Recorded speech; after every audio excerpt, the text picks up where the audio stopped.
اسی طرح رسول اللہ صلی اللہ علیہ وسلم کی ایک حدیث سے ہمیں پتہ چلتا ہے کہ تقویٰ کا مقام دل ہے، کیونکہ دل ہمارے سارے اعضاء کو کنٹرول کرتا ہے، باقی اعضاء اسی کی بات مانتے ہیں۔ تو رسول اللہ صلی اللہ علیہ وسلم نے اپنے دل کی طرف اشارہ کرتے ہوئے فرمایا، التقویٰ ہا ہنا، التقویٰ ہا ہنا، التقویٰ ہا ہنا، کہ تقویٰ یہاں ہے۔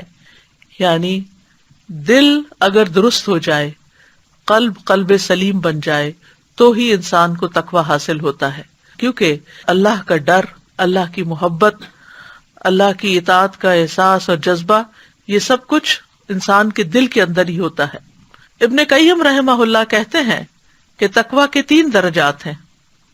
نمبر 1، دل اور اعضاء کو گناہ اور حرام کاموں سے بچانا، پھر مکروہ کاموں سے بچانا، پھر فضول اور بے فائدہ چیزوں سے بچانا، یعنی حرام کاموں سے بچانا، مکروہ کاموں سے بچانا، فضول اور بے فائدہ چیزوں سے بچانا، کیونکہ دل بھی بعض اوقات حرام چیز کا ارتکاب کرتا ہے، جیسے بدگمانی وغیرہ۔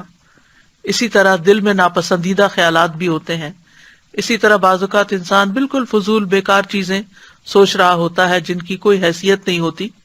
اس کے برعکس اگر اس کے دل کے اندر اللہ کی محبت ہو، اللہ کی خشیت ہو، ایمان کی رونق ہو، تو پھر انسان اطاعت کے کاموں کی طرف زیادہ بڑھ سکتا ہے۔